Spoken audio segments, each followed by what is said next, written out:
Sarah Konoski here.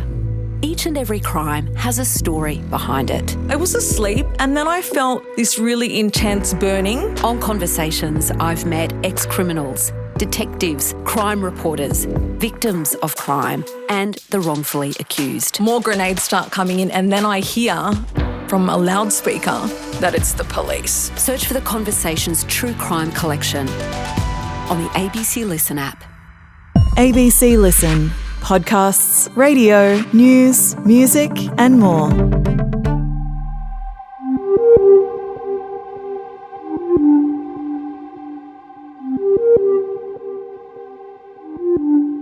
After Rajwinder Singh was arrested and charged with Toyah Cordingley's murder, he was put in a cell at the Cairns police station with another man beside him, and the two started chatting. That man was a police officer recording their conversation, and now that conversation has been played to the court in Rajwinder Singh's murder trial.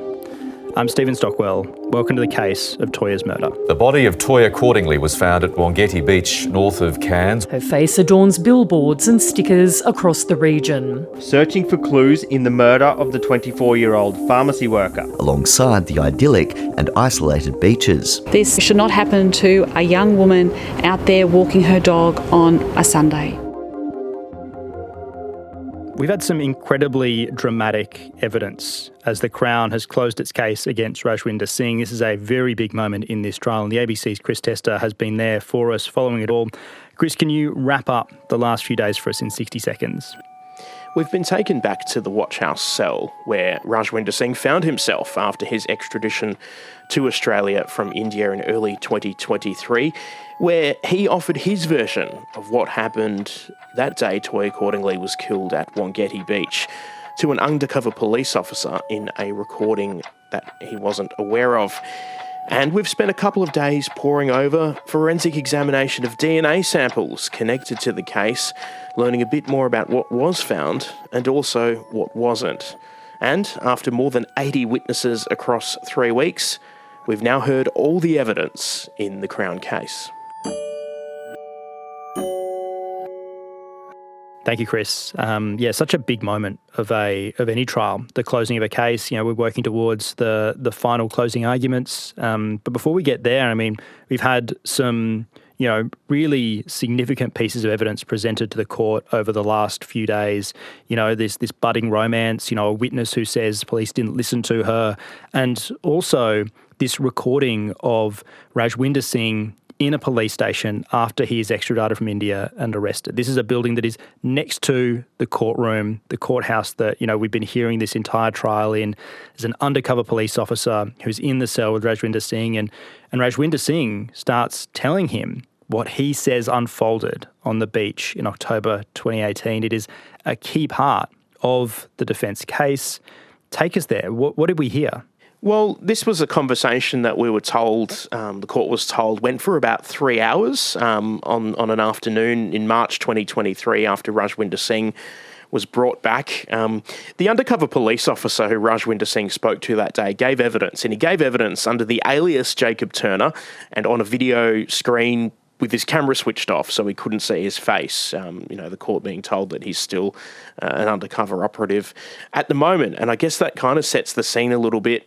He's explaining a bit about the situation. He goes into the watch house with, a recording device concealed on him, so Rajwinder Singh wouldn't know that he was being recorded. And Jacob Turner, in this conversation we can hear, is kind of pretending to be a bloke who's up in Cairns. He came here to visit his mum, and he told Rajwinder Singh that he just loses it sometimes. So he's portraying himself as a prisoner in the watch house and kind of works to strike up a rapport with Rajwinder Singh. He's kind of bit by bit getting to these questions about, well, I'm glad I'm in here with you. You sound like a nice guy. But what are you in here for? And what does Rajwinder Singh tell him in that moment? It takes a bit of questioning to kind of get to the moment. And then he says, they think I killed someone. And Jacob Turner, the officer, kind of sounds a little surprised, but kind of starts asking some more probing questions about where was it, and things like that. And we start to get a bit of a version of events from Rajwinder Singh here. But interestingly, a lot of the conversation is quite hard to follow because this is a watch house cell. It's a concealed recording device. Of course, you get all the normal sounds of the watch house, some banging, some yelling, and some footy commentary on the radio as well. Yeah, this is the thing that, I learned about prison cells in the process of hearing this, is that, there is a radio in prison cells, and on this particular day, the rugby league is being played on the radio in the prison cells. So you get this rugby league commentary in the background. Chris, we heard in the openings of this trial, from the defence and from the prosecution that Rajwinder Singh says he kind of witnesses two people murdering Toyah Courtney on that beach. Is that clear in the recording? Could you hear that? You can. You can hear that he says that these killers, he calls them killers, they had covered faces. He said, I don't know the person who was killed, and I don't know who did the killing.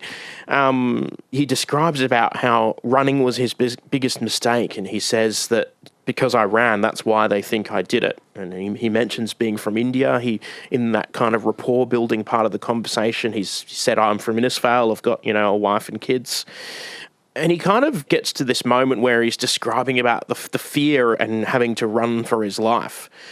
I guess there's a lack of some detail, but he really clearly mentions seeing it happen. It happened right in front of me, and that he ran away. And we haven't got to the closing arguments just yet. They'll be coming in the next day or so. But Chris, I remember from the openings, the prosecution kind of referencing this recording and then saying, well, look, it's our case that he lied. So that's where they're approaching this from. They're saying, the prosecution is saying that the story he's told this person in the watch house is a lie. That's right. And I guess we also get a little bit of an insight into Rajwinder Singh, at least the man as he was in early 2023. He goes into a bit of kind of talking about almost like a spiritual belief around, what happens to us in a past life. We pay for it in this one. We hear about 40 minutes of audio. It's a 3-hour conversation that's kind of condensed down. I guess the court was told irrelevant bits are sort of edited out to make it, not have to sit through 3 full hours of audio.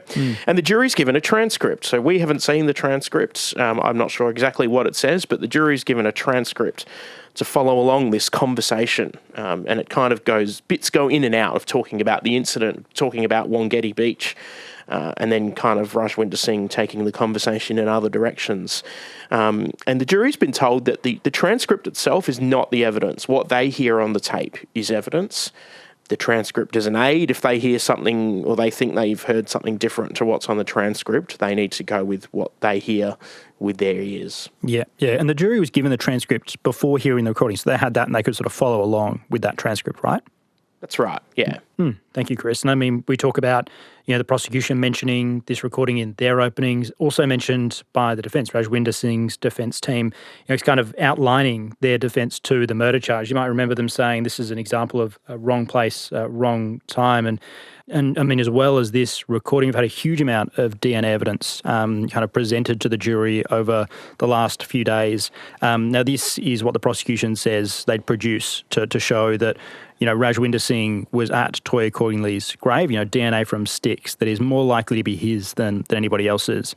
And we've heard this evidence kind of presented, rolled out in court in huge detail. And I don't think I can really undersell the level of detail that this has been explained to the jury in. I think it's an entire 2 days of evidence from, one of the DNA witnesses explaining what DNA is, how they interpret results, where it comes from, all of those things. And we're going to save you all of that detail. We're not going to, talk to you or talk at you for 2 whole days about that. So, Chris, what can you break down? What can you tell us about what the jury heard from the DNA evidence?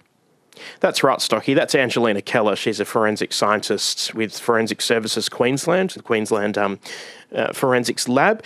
She set the record in this trial, at least, for the longest time at the witness box. She started on Thursday afternoon and only wrapped up sort of early Monday afternoon.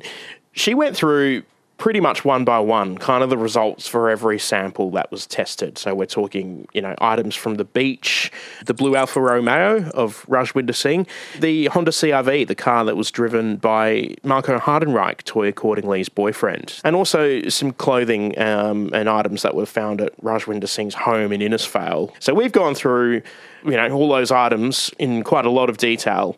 And I guess one of the things that Angelina Keller was at pains to point out in her responses to questions from both the prosecution and the defence is that this isn't absolute. So each result was given what we heard a likelihood ratio. So to take it back a step, during this investigation, authorities collected 91 DNA reference samples of people connected to the case. Now, obviously, one of those was Toyah Cordingley's, Rajwinder Singh, Marco Heidenreich, Evan McRae, just some names that have come up during this trial, but also other people who've touched things and been at the scenes, Ms Cordingley's parents, police officers, all of those Wangetti locals that we heard volunteered DNA samples, they were in there. So we had a list of 91 people. It was actually showed to the court at the very end of the evidence. Won't read every single name to you. And they were able to test a sample, so say, an item from the beach, and look at the profile and see whether it connected or matched up with any of these 91 names.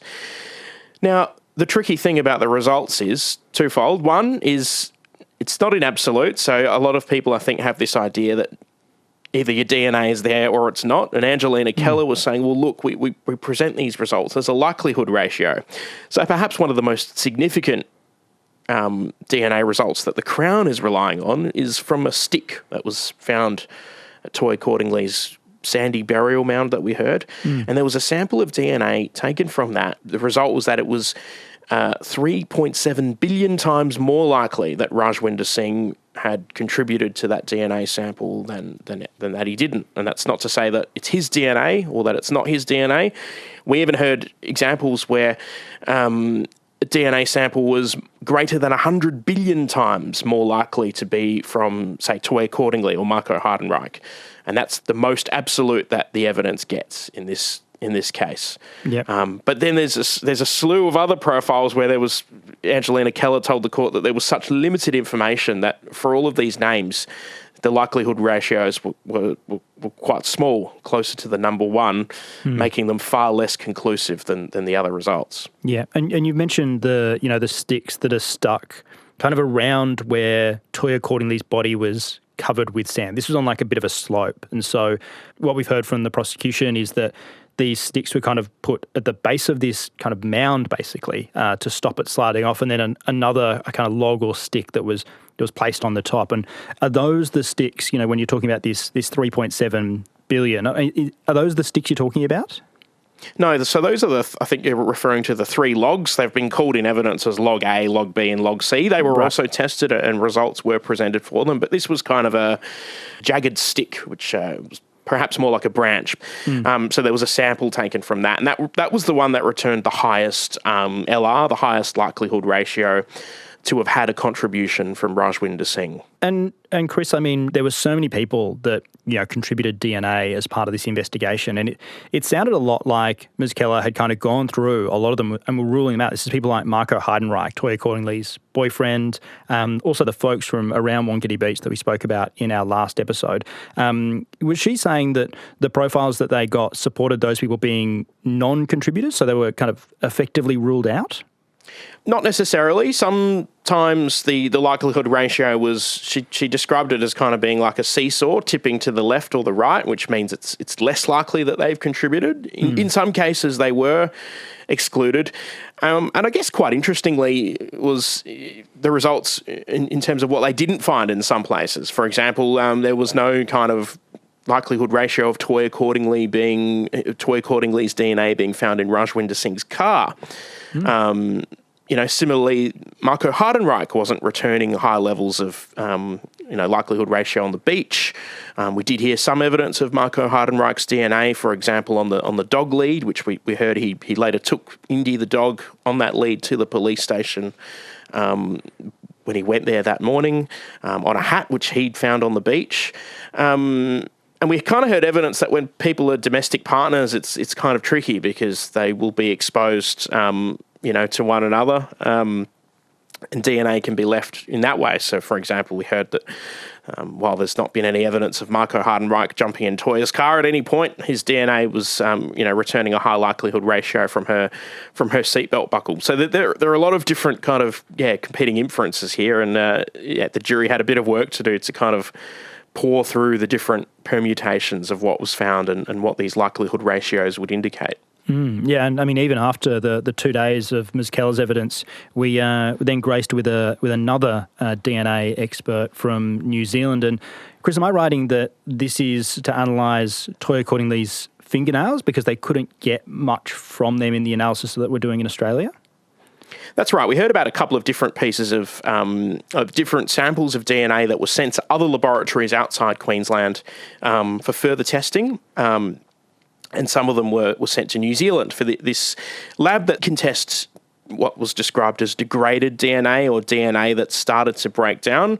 And it can also do this testing that focuses specifically on the Y-chromosome. So they sent these fingernail clippings to New Zealand. They were able to isolate the male DNA from one of those samples. That wasn't the only sample that was sent there, by the way. There were a couple of others, but they focused on this fingernail sample, and they look at the 27 genetic markers on the Y-chromosome and run this test twice. So the first time they ran this test on one of the fingernail samples, 26 of the 27 markers that were identified matched those of Rajwinder Singh, and then they run the test again, and 27 of the 27 markers matched Rajwinder Singh. Now, they go in evidence with the more conservative results, so we heard that the 26 is the one that is presented in the DNA report because that was the one that was able to be replicated.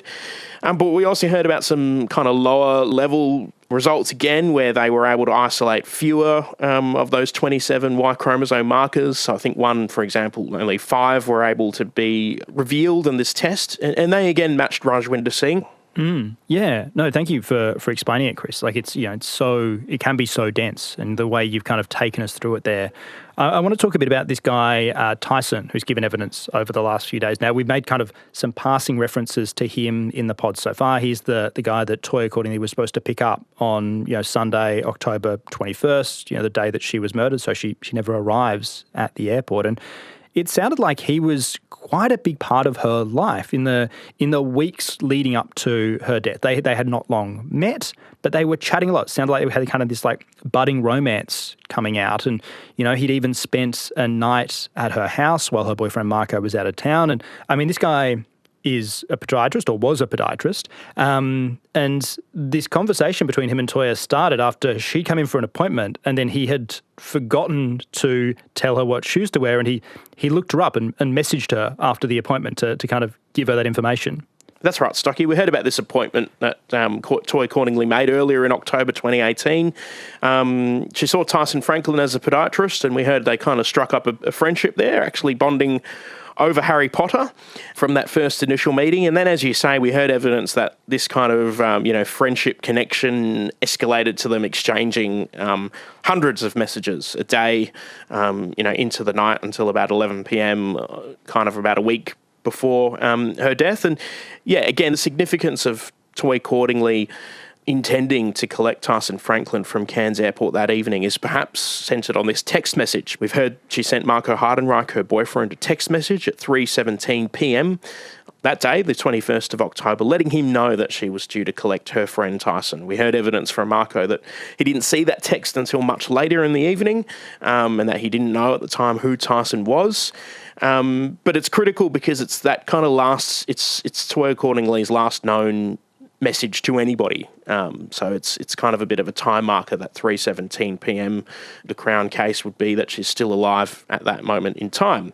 Now, we saw Tyson Franklin arrive at Cairns Airport because that CCTV footage from the airport was played to the jury. We heard about his Uber receipt. He made his own way home. So police that night, investigating at that stage, it's still Toyah Cordingley's disappearance. They've turned up at Tyson Franklin's house, and that's kind of how he came into the investigation. And I guess from there, this kind of relationship that he's forming with Toyah Cordingley has been revealed. And I mean, you're talking about this kind of relationship being revealed, but initially it sounds like he sort of misrepresents some of the conversations they're having, because he's asked, is she unhappy in this relationship? Do you ever talk about her, not being, happy with Marco Heidenreich, who we've heard from earlier in this trial? And, am I right in thinking that he initially told police, no, we never spoke anything about that, and then later changed his story because they had spoken about that, they had conversations about that? Yeah, the evidence was that he initially kind of minimised, I guess, the extent that this relationship had developed, and, it was kind of put that part of that is, he didn't want Marco necessarily finding out. In the end, we heard about these hundreds of messages. I don't think we saw every single one, but a lot of them were displayed in evidence in the court, and the defence did kind of cross-examine in quite fine detail a lot of the nature of these conversations. We heard that they went on a walk up to a swimming hole in Cairns, Crystal Cascades, where they had a swim, and then later that night they spent time at each other's houses. And we kind of saw a lot of these texts, Toyah accordingly kind of lamenting the timing of their meeting, and comments from both of them about how deeply that they'd connected with one another. And I guess, Tyson Franklin being cross-examined about, exactly the extent to which she revealed any unhappiness she had. We've heard evidence from other people as well that Toyah accordingly was thinking about living alone at this time, and, there was some trepidation that she had about telling her boyfriend, Marco Heidenreich, about that, because they, of course, shared a home together. Yeah, and we heard about this again from, I think it was one of Toyah's cousins, and this is a woman called Sarah Broomhall. Now, she was actually overseas at the time of Toyah's murder, but had returned to Cairns for Toyah's funeral. And Sarah told this story about meeting Marco Heidenreich following Toyah's death, and Marco is cleaning out Toyah's stuff, basically, looking at donating her clothes to charity at the back of the house. And Sarah tells the court that when she was out the back of the house talking to Marco, she talks about how, she heard that Toyah wasn't happy in the relationship, and she tells Marco, look, I don't think that's a reflection on you. It's just, she might have needed some time alone. And on hearing that from Sarah, Marco sounds like he reacts quite strongly. Sort of surprised by that, talks about, what are you talking about? And this sounds like, at least in the way that, Sarah recounts it to the court, something that kind of, really stuck in her mind, because she goes away and she actually reports that interaction back to the police who are investigating that, right, Chris? That's right. We heard this was actually Toyah's cousin Sarah Broomhall's first ever meeting with Marco Heidenreich. So she was living in the Netherlands, flew back to Australia for the funeral, and they, Marco and Sarah Broomhall actually sought one another out because they hadn't met before. And she said, look, now that she's passed, I can tell you this, that, if it felt like she wanted to leave you, I think she just needed time to find herself. And she told the court that Marco reacted by kind of waving his hands in the air and saying, why the F didn't you tell me that earlier? She never said anything like that. She wanted to go to the police, or she went to the police with that information. And Greg Maguire in cross-examination was kind of saying, look, you didn't feel that you were being taken seriously. And we heard that the police had kind of by that point told her, we've looked into him and ruled him out as a suspect. But not to be deterred, Sarah Broomhall confirmed that she wrote an email to the DPP, the Director of Public Prosecutions, and made a statement to police about all this as recently as early November this year. Yeah, that's not long before the start of this trial at all. I mean, Chris, just remind us, we've spoken a lot about Marco Heidenreich, his alibi. What has the court heard about his movements again? Well, he's told the court that he drove up past Wangetti that day, continued on to the Port Douglas area where he went hiking with a friend and his dog. And you'll heard, of course, that he lost one of his dog's jersey, ran into the bush. They spent a lot of time looking and borrowing torches from friends. And, later in that evening, having given up, and he's on his way back home to Cairns without the dog. And by this point, he's quite upset because he hasn't been able to reach Toyah on her phone. And Marco's told the court that that's where, he spotted Toyah's car still parked by the side of the Captain Cook Highway as he's passing Wangetti Beach. And by this time, it's quite dark. Now, the alibi about him being on a hike with Joel Cumin, the evidence that the Crown's relying on to support that are these 8 time-stamped and geolocated photographs on Joel Cuman's phone. The police have called evidence that they did a kind of forensic examination of that phone and didn't find any evidence that the photos or data was manipulated in any way. They've also looked at traffic cameras to plot the movements of different cars, where, of course, they've done that dragnet and looking at potential movements of cars that could have matched the pings from Toyah Cordingley's phone. Yeah. Great. Thank you, Chris. Helpful recap. I mean, there's so much information that is kind of distributed throughout a trial like this, and being able to kind of refresh us on what we'd already heard is incredibly helpful, especially as we kind of built towards the final witness in the trial of Rajwinder Singh. This is the lead detective on the case, Gary Hall. He's actually been up a few times. He kind of gets recalled every now and then to enter different evidence into the trial and for the jury to look at. And this time, quite a short kind of initial examination from the prosecutor, Nathan Crane, and then he kind of, for lack of a better word, really went up against the defence barrister, Greg Maguire, who kind of started by flattering him a bit. I thought this was quite interesting, the way he described it. It's like, oh, you had this enormous task. You had so many things to follow up, didn't you? And he sort of agrees, it was a big job. And then Greg Maguire just kind of really went to work, just sort of pulling on every loose thread that he could find throughout the investigation. That's right. It wasn't super long in terms of the length of time that this cross-examination went for, but it was varied and it was, it was a quite hard line of questioning. And he's essentially putting to him, probably more than a dozen different leads. We heard evidence, of course, from a lot of those witnesses at Wangetti Beach a little earlier in the trial. Some of them described cars that they saw in the car park or different people that they saw on the beach. And Greg Maguire is putting all of this to Gary Hall. He's like, do you remember a blue Subaru? What about the guy in the beige pants and the beige long sleeve shirt? Did you ever find him? He's asking, why didn't the defence know earlier about this injury to Evan McRae's hand? Of course, Evan McRae was that tradesman that police initially looked at and then ultimately decided he wasn't a suspect. And Gary Hall had to field all these questions.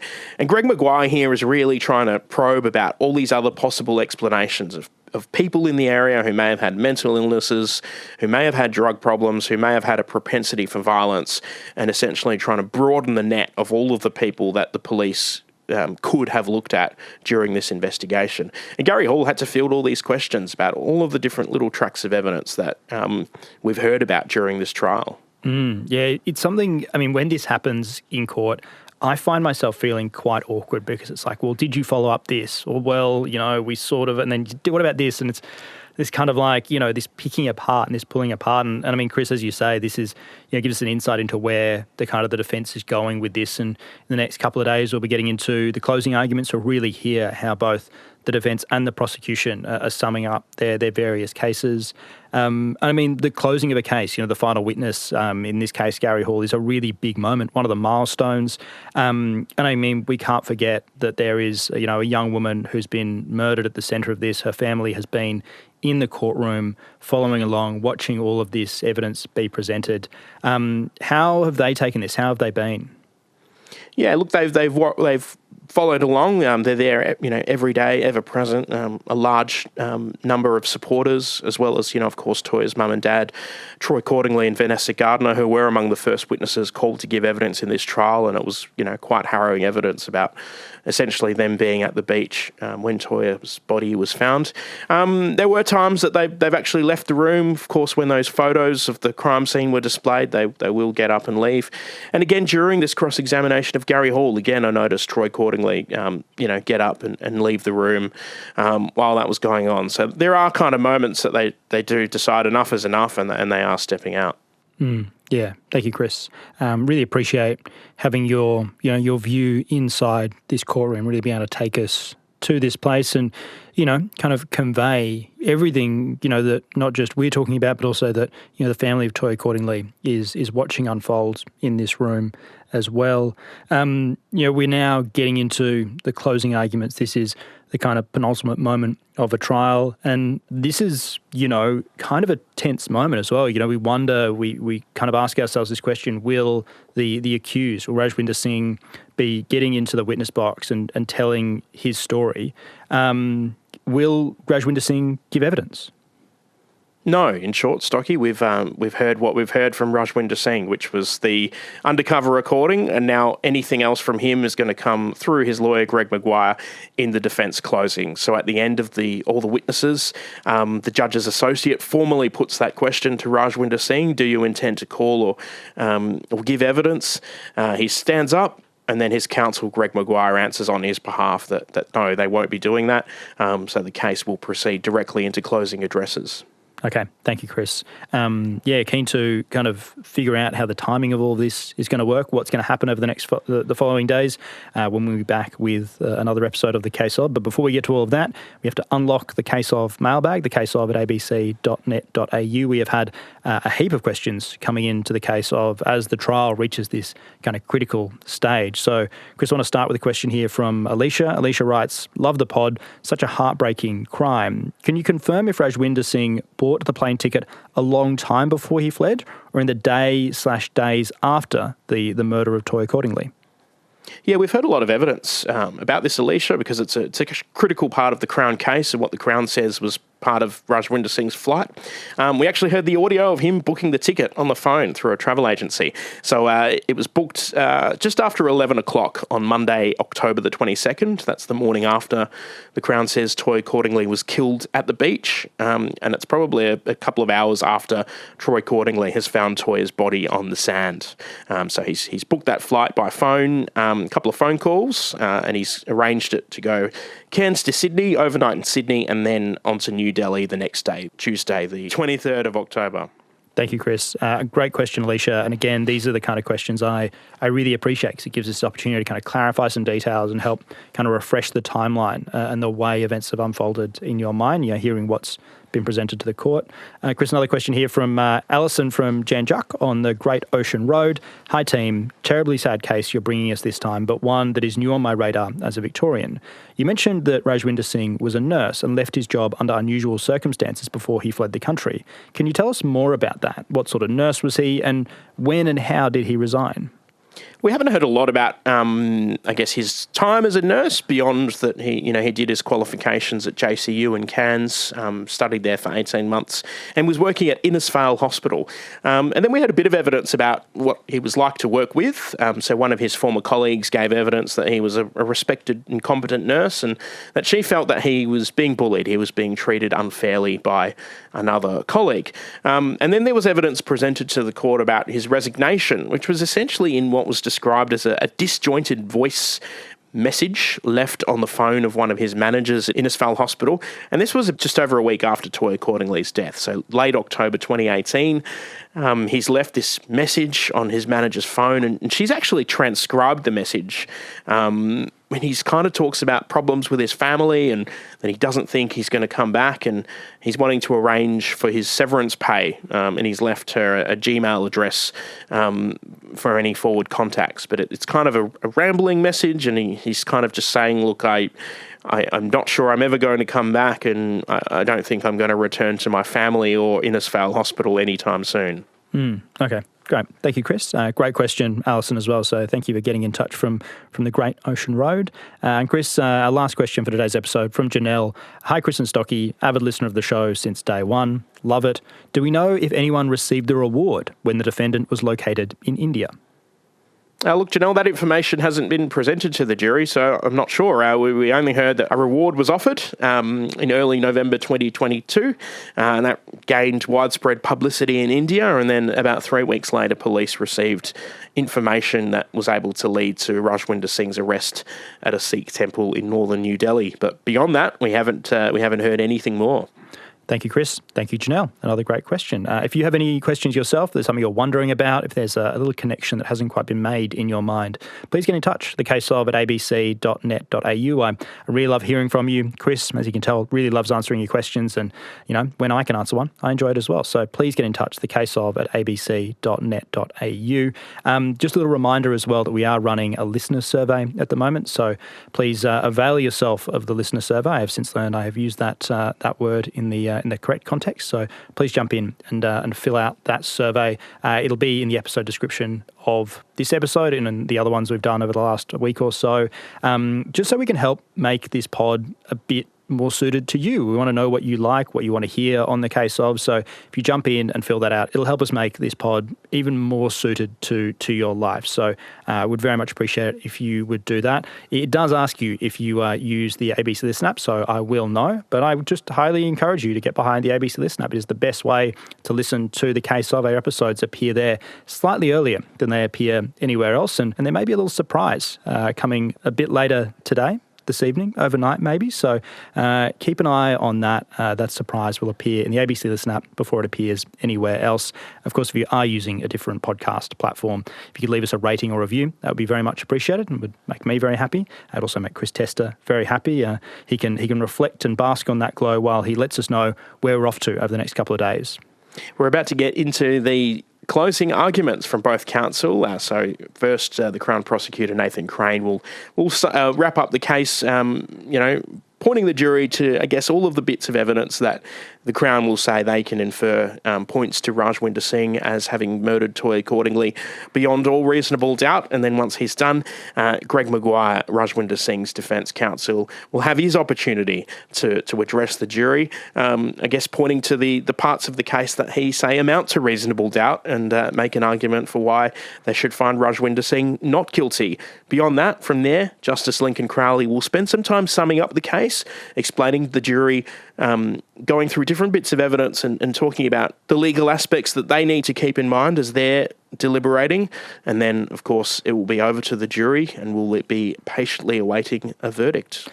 Very big week ahead. Chris, thank you so much for taking us through it all. Thank you.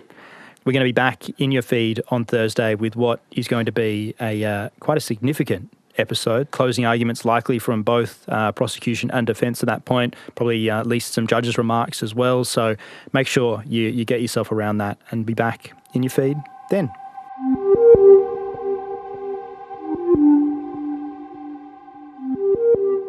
The Case of Toyah's Murder is produced by ABC Audio Studios and ABC News. It's reported by Chris Testa and presented by me, Stephen Stockwell.